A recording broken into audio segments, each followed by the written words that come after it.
截止到今天，共产党在敌后的武装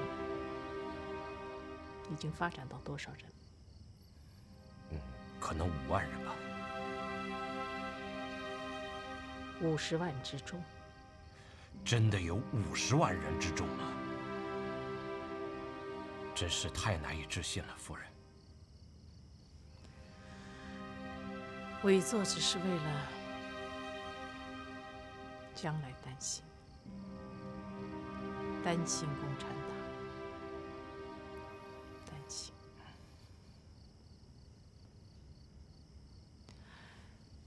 我刚才跟你说的话，你不要告诉别人。还是说说你下面的工作吧。我的整个第14国际队，所有的飞行员，所有的飞机，已经在前几次战斗中全部打光了，一架沃特飞机也没能保住。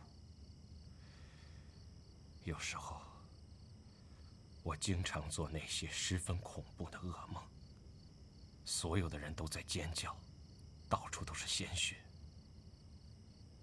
哪里都是火光浓烟，我突然意识到，自己真脆弱。看来，我们都到了同一寂寞的境界。克莱尔，你见过蜘蛛之网吗？上是蜘蛛网的蜘蛛，从不气馁，也不知疲倦，一次一次的不断的编织下去，从不抱怨。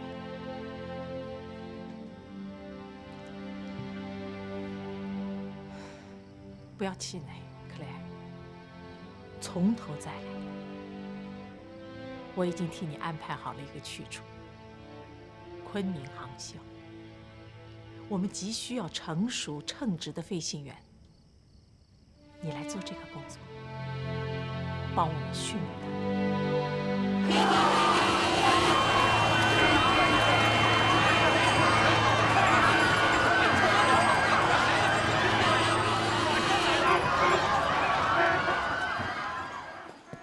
国民党高层已经有人在与日本人私下谈和了。谈和？都是些什么人呢？你在空军的高层一点都没听说吗？我倒是听说，国民议会通过一项议案，只有11个字：敌未出国图前言和，即汉奸。那就是了。从反面证实，确有人在试图违背民心民意。可是此时言和，别人不说，我所接触到的空军将士也没有一个人会答应。毕竟血不是水啊。谁说不是呢？可人家统治地位一天天在削弱，他们突然发现，你共产党在敌后农村是一天天在壮大。可能也是打出来的呀。要是没有八路军和新四军的牵制，此番会战输得还会惨。可人家不这么看，他们认为啊，是你共产党占了敌后空虚的便宜。他们总是选择错了自己的敌人，为什么不在自身寻找原因呢？秦岚，我估计着撤往重庆以后，你的环境会更加严峻，你要学会保护自己，明白吗？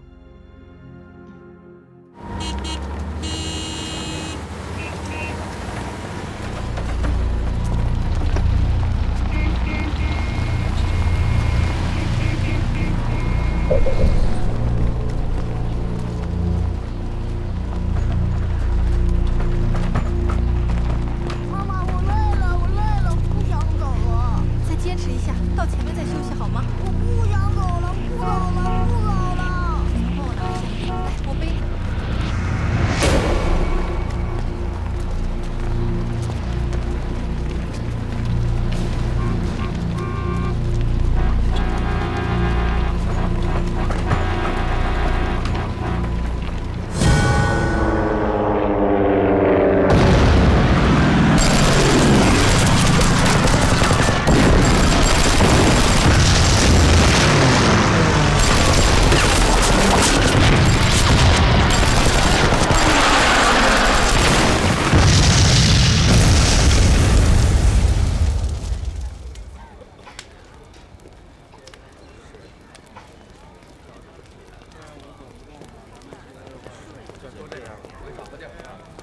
这边全是人，没地儿住啊。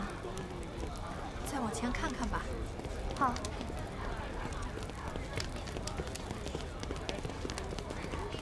俊芬姐，俊芬姐，那边也不行，那边房间里全都是人。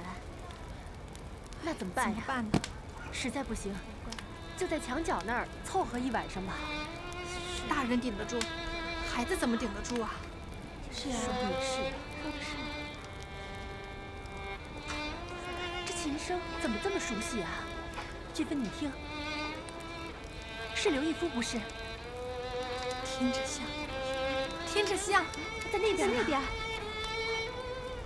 你们在这儿等着，我过去看看啊。行，你去吧。好的，你去吧。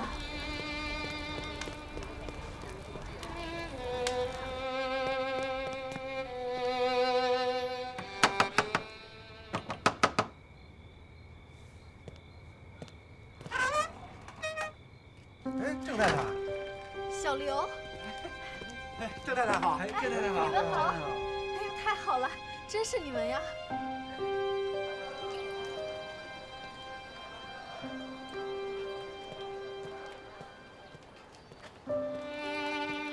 别着急，别烫着啊，好吃吗？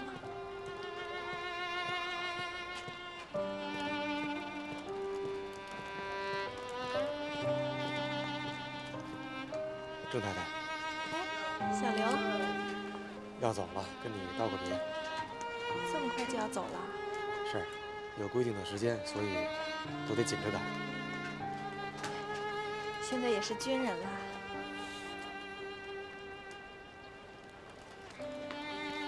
哎，待会儿再拆。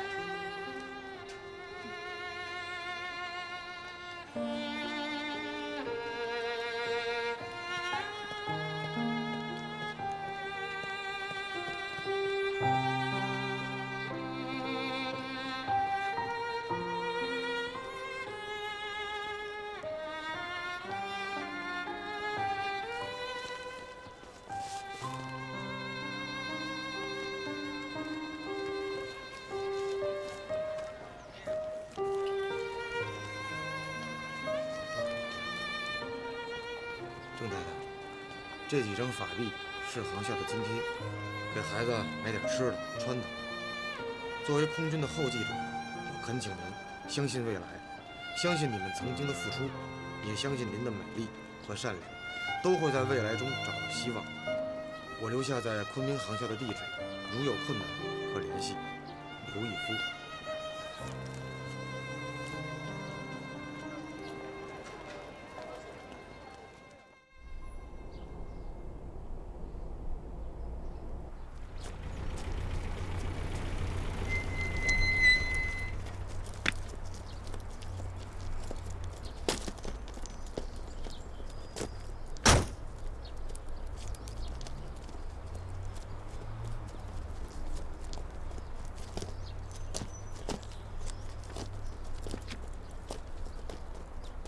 切记，就这样。报告，云天啊，来来来，快坐啊！怎么样，跟着我到这儿来，有点不大适应了吧？还行，坐。黄山的防空工事快完工了吧？已经封顶了，正在安装通风设备。千万疏忽不得啊！过几天委座就要入驻官邸。是。云天啊，跟我来委屈你了。过去你是在天上，人家在地下；现在呢，你在地下，人家在天上。司令官，这几天呢，我一直在这个城里啊转来转去的，我发觉我们的防空设施实在是太脆弱了。如果不加以改进的话，我想可能第一轮打击都经受不住啊。哦。发现什么问题了？你看啊，原来的市区人口呢是27万，现在变成了100万，太可怕了。战时的首都，精英齐聚啊，文化、交通、经济、金融、政治、医疗，哪一行少得了呢？也没有必要所有人都住在城里嘛。您看，这市区的房价都涨了10几倍了，还打破脑袋往里面钻呢。是啊，都觉得首都安全，才往这里边拥挤。四川，四面是山，蜀道难，难于上青天。舰船开不进，坦克要跑翻。安全吗？在我们空军的眼里，四川跟其他城市没什么区别的。您看一下啊，这重庆的建筑呢，多半是木竹结构的，一旦落弹，那将是火烧连营，后果不堪设想啊。还有许多的商业区、居民区，居然连防空火道都没有，难道他们不明白吗？他们是住在柴火堆上面。说说你的想法。必须向四郊疏散人口，至少要1/3以上。还有城南的棚户区，必须马上推倒。商业区、居民区必须推倒部分房屋，留出防空火道。你想过没有？这些举措都牵扯到民生民权呢。咱们的防空指挥部仅只是一个军事部门，要想疏散人口，1/3啊！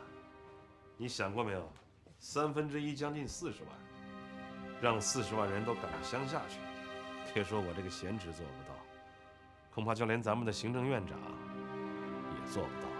那要我们这个防空司令部有什么用啊？难道是打金啊，拉警报？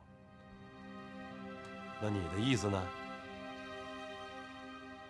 我们必须集权，比如警备、消防。好了，不要说了，我明白了。你想过没有？你这一集权不要紧，多少人可就失业了。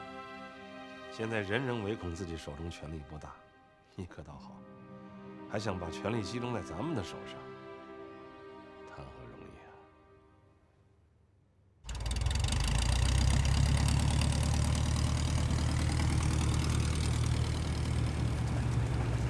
啊！哎，老杜啊，咱这是一谢不如一谢。这老子杀到重庆哦，连张电灯都没得。老杜啊，嘿嘿，你好。来，我拿一下。刘爷啊，带队不还累斗啊？当心脚下有牛粪呐！我刚刚有踩到，很衰的啦。我说怎么这么臭？刘爷，你来了。哎，这人谁家老宅子呀？哎，回头咱收炷香啊，别惊扰了人家祖宗。咱们什么时候住过这种地方？哎呀，不要不知足啊！在城里啊，部长都没得住了。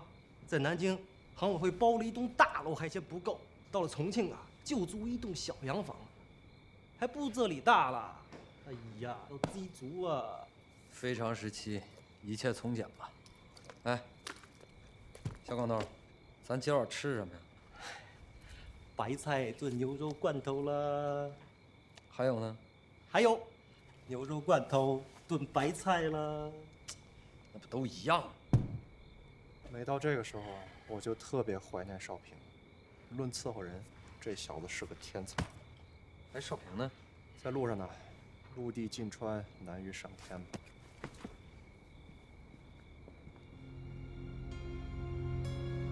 航务门，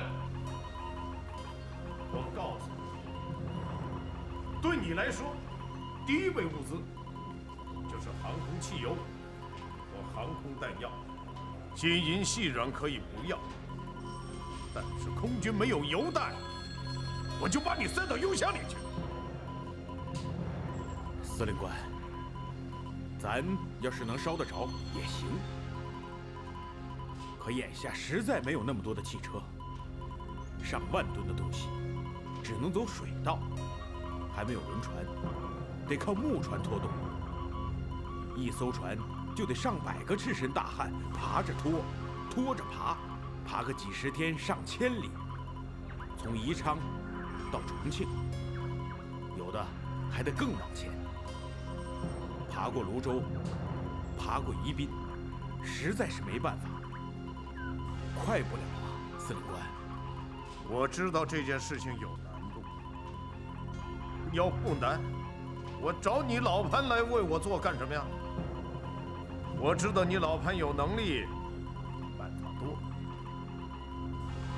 南京大战，你不还立了大功吗？可你娘的也被扛到功劳簿上啊！一句话，凡属今后有刁难空军，甚至想发国难财的人，你不妨替我毙他1、2个。司令官，口说无凭，你给我写个手令，有你的手令，我潘务本真敢毙他1、2个。毛兄啊，老远就听见你在骂人了，真不愧是伪作的好学生，别的没学会，伪作骂人那一套啊，你可是学会了。伪作骂你，你骂你的部下啊！老哥，这可真是当家才知柴米贵呀！你撒手走了，可不全都给我了吗？来，看座，上茶。我今天来是认认门儿。我这个防空总指挥啊，还得仰仗咱们空军啊。你打好了，我才能安然无恙的睡个安稳觉。老哥，咱的这点家底儿，你是最清楚的，不好说。毛兄啊，这重庆是个雾都啊，我估计明年5月份之前不会有什么情况，你我还有半年准备时间。信心咱是不缺啊。虽说我们丢了武汉、广东，这仗还在打，而且可能还要持续一段时间。可问题是，上头的决心，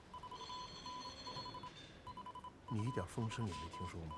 怎么能没听说呢？那都是那些政客们的事儿。你我是军人，少掺和。你我的本业就是打日本。是，我不掺和，可我就是有点生气。仗打成这样，死了那么多人，现在又突然冒出个和平主义，这不是汉奸吗？我跟你说，毛兄，这些人呐，复杂的很，可咱们得守住一条，拉屎都离他8丈远。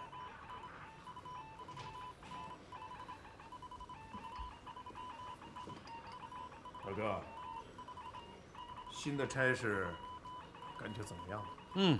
挺好。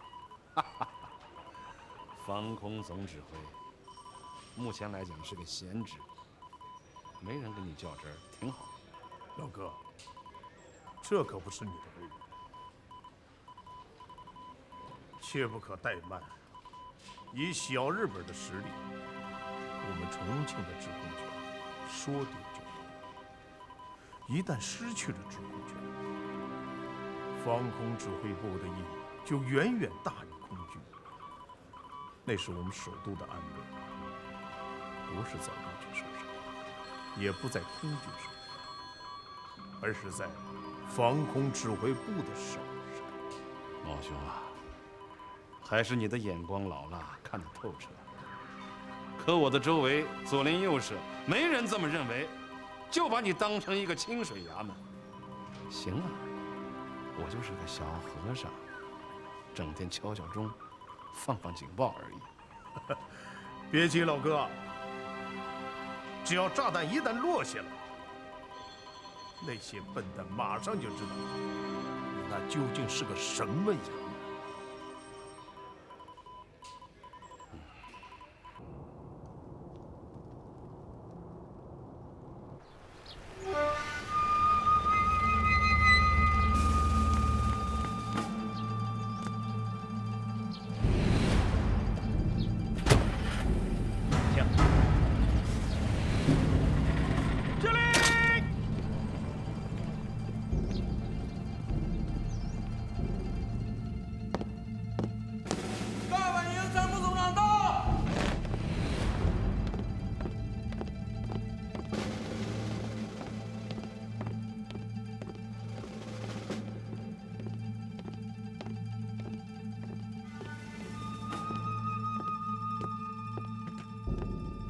工作。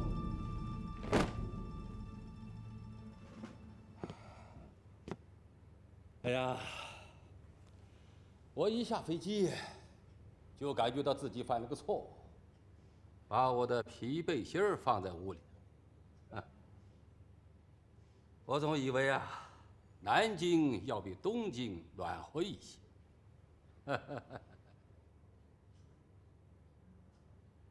你们谁能告诉我，这座英冷的建筑物有多长历史了？这个不知道。报告参谋长阁下，不超过10年。你这么肯定？国民政府1927年建都南京，这座建筑是建都以后建的。你怎么知道的呢？这里是中央军校，它的前身是黄埔军校，中央军校沿袭了黄埔的传统。森川将军曾经担任轰炸南京指挥部的总指挥，因此他非常清楚他所轰炸的目标。嗨！各位，我这次来就是要和你们华中派遣军共同来讨论战略轰炸问题。有一个新情况，大家不太了解。我们长期的秘密工作已经取得了前所未有的突破。我可以告诉诸位的是，国民政府的高层领导已经出现了分裂，我们想拥有新的说话对象，而这个对象可以和蒋介石分庭抗礼。堡垒总是从内部崩溃。为促使蒋政权的内部崩溃，大本营决定改变我们目前的对华政策。在战场上，帝国将不再对国民党军实行大规模的进攻。请注意，共产党的八路军、新四军不在此限制之内。他们太活跃了，居然牵制了我们40万兵力。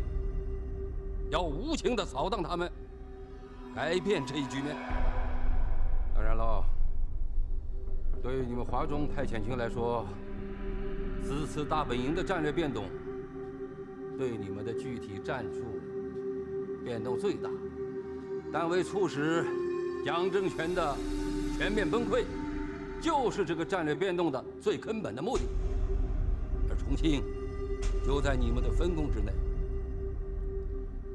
森川将军，我很欣赏你对南京的轰炸，能谈谈体会吗？总长阁下，要说体会，其实很简单。航空兵本来就应该是一支独立的军种，它完全有能力单独达到作战目标。你说的太笼统了。你可以做一假定。假定你现在的目标不是南京，而是重庆，你可以单独用你的航空兵去获得这样的成果吗？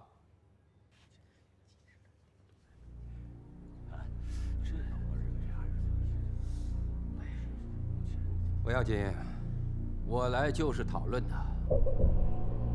总长阁下，必须具备3个条件，我才能够做出准确的回答。你说吧。第一，必须集中目前我陆军、海军所有可以调动的空中力量，以确保对打击地内的绝对制空权，包括对战略地点的超饱和的轰炸强度。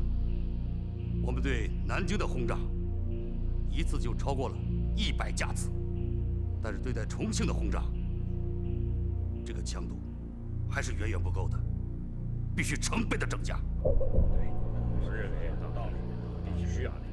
对。继续说。第二，必须改变空军只作为地面的附属，一味的协同地面作战。相反，地面部队应该协同空军作战。现在可供我空军起飞的前线机场距离重庆太远，能不能考虑发动诸葛战役，把前线机场推到重庆的周边？很好，继续说。第三，就是要有一个相应的政治环境的配合，比如说，有一个可以与蒋政权分庭抗礼的代替政府；再比如说，如果轰炸凑巧，可以捕捉和消灭他们的统帅或统帅部。总之，要让整个重庆充满恐怖、失败、沉沦的气氛，让他们的权力机构分崩离析。如果具备以上3个条件，空军完全有可能，甚至是改变整个战争的进程。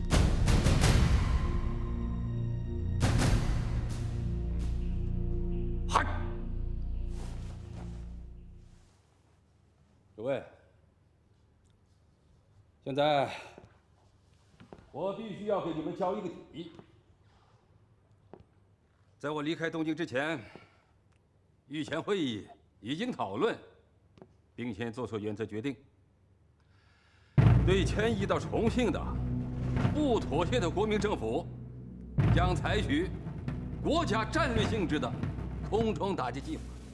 稍晚几天，等这个计划完善之后，将交给大本营作为命令予以颁布。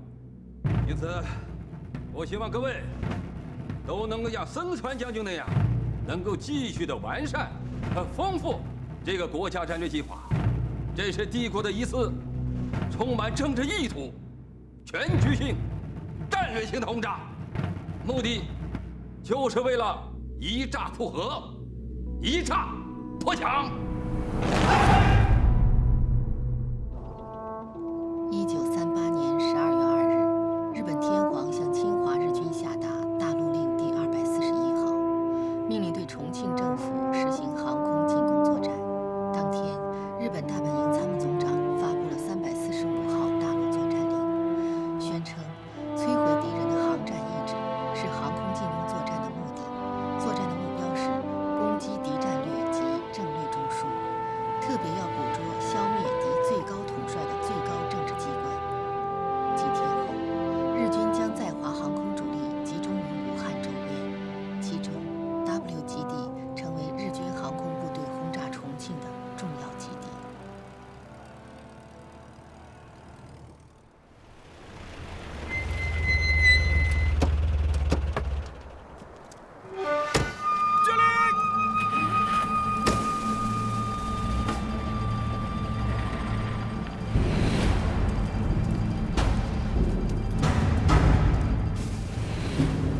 敬礼！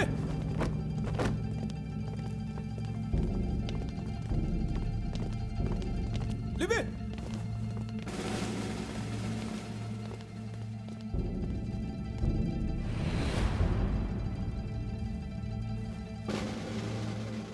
海军少将森川俊雄，奉命接管 W 基地的指挥，请多包涵。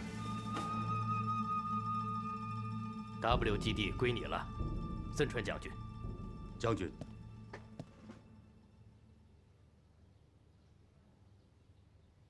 你不能就这样走啊！你还没有完整的交接呢。森川将军，在我们陆军来之前，这间指挥部就是这样。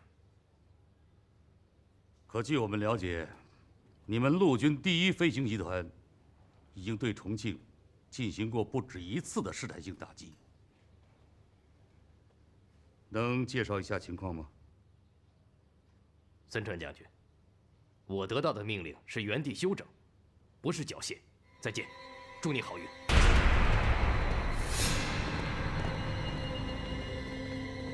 敬礼！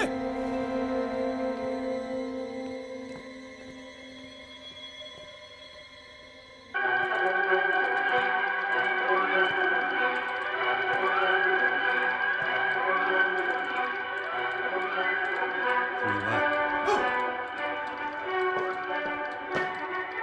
向华中派遣军最高司令官发报：我航空兵团已进驻 W 基地，从明日起，即开展为期7周的远距离轰炸训练，并适时的对正值雾季的重庆进行试探性打击，尽快的熟悉战场，熟悉航线，完成大本营所赋予我们的光荣使命。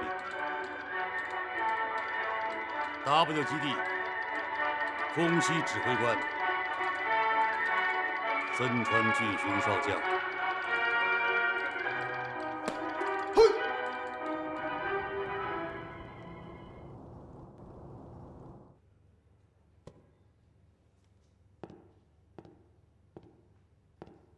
马上送交防空指挥部，请周长官也看一看。是。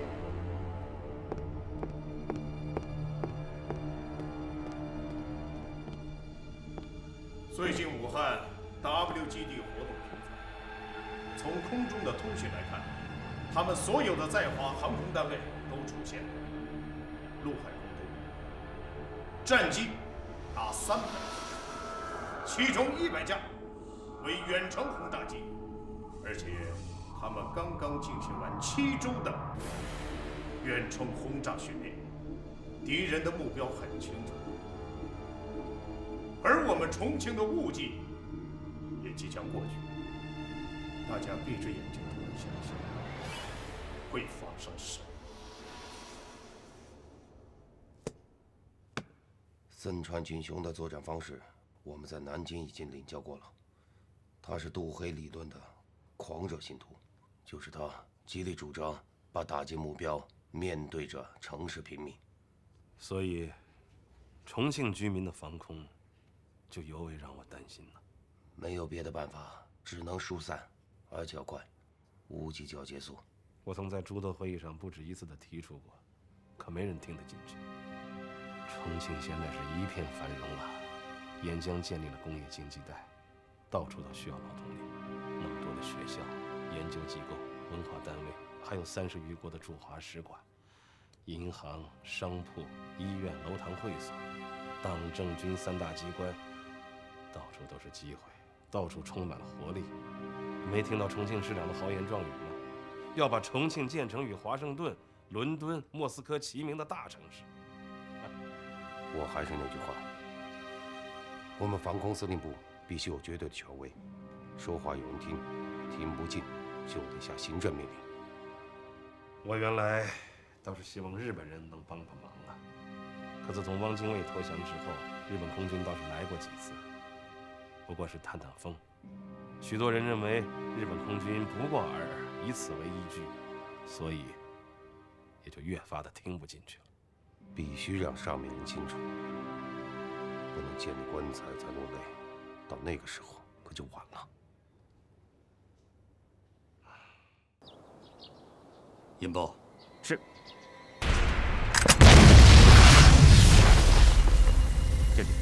这就是我们最新研制的96式燃烧弹，采用触发式引信，内置了铝热剂和镁合金，一旦爆炸，可达3000度高温，并可持续燃烧10至15分钟，而且内置了氧化剂，即使与空气隔离，也会持续燃烧，难以扑灭。你告诉我，它能烧穿水泥屋顶吗？我们做过实验，它可以烧穿20厘米厚的水泥屋顶。そうか。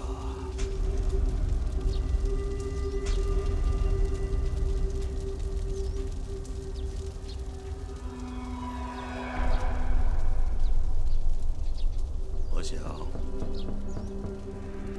对于重庆那些成片的木质建筑，这样持续的燃烧时间已经足够了。再试试你们的凝固汽油弹。是。引爆。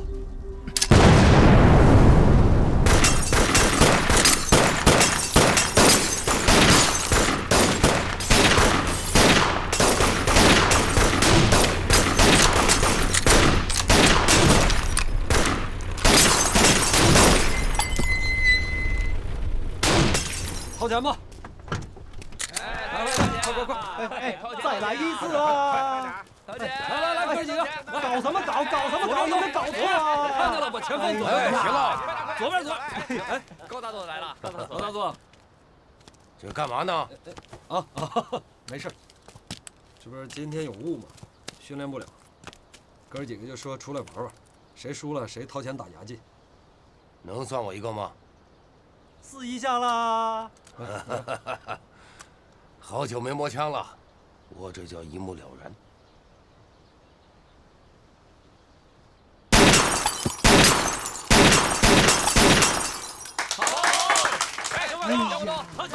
来，小广东，钱拿过来。我跟你们说呀，这个地方供应点差了，没有肉吃。好了，行了，别难为他了。来，把钱拿着，我请客。我晓得了，那里呀有一家烧鸡公，味道好啊。你不买不着吗？哎，你们先过去，我跟厂里有句话说，一会儿就过来。好，哥几个，我们走。我们一会儿见啊。好。走。哎呀，还是这边的日子过得快乐呀。怎么着？你在那边不顺心啊？这防空司令部啊，就是一个养人领薪水的地方，各部门挑剩下的人全去我们那了。你知道吗？昨天给我们分来一个什么人呢？国画院的画家。我问他，你会什么呀？他说我会画山水画。我说山水画就不用了，既然是画家，一定会写字，对吗？你就给我写点防空警示标语，什么此处炸弹未炸，防空洞向左走，向右走之流的。你还别说，他写的字还真不错。你说周将军也是，干嘛拉你去那儿？周将军有时候也身不由己啊。行了，不说这个了。这雾季呢，很快就要过去了。小鬼子说来就要来了，此次的攻势一定会超过当初的南京。最让我担心的是，这重庆的人口建筑可比南京密集多了。你肯定明白我在说什么。你知道我这个参谋主任人言为轻呐，说话不好使，所以只能过来求你老弟了。你说。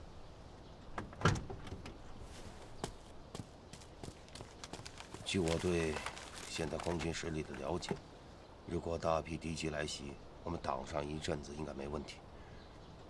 但要完全阻击他们，不让他们投弹，基本不可能。所以，请你老弟的驱逐机群务必要做到一点，过来看看。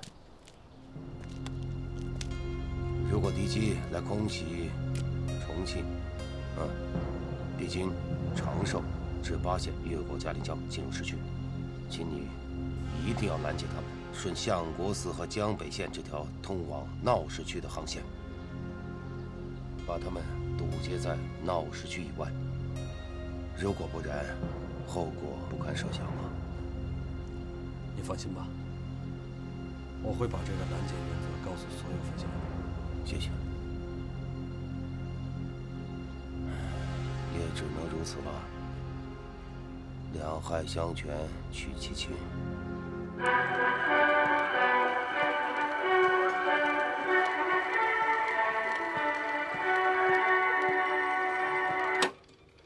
将军，既然是读报看新闻，我想就不必欣赏德国音乐了吧？加藤军，哎，那要看是什么新闻了。你还没有看到吧？德国空军的秃鹰军团刚刚轰炸了西班牙北部城市格尔尼卡，一次就死伤2000多居民。德国人为这次行动取了一个响亮的名字——无差别轰炸。还是杜黑那一套，不过换了个说法而已。阳光下本来就没有什么新鲜东西，他们这一套和我们1年多前对南京的轰炸如出一辙。但是德国人却出了大名，震撼了世界。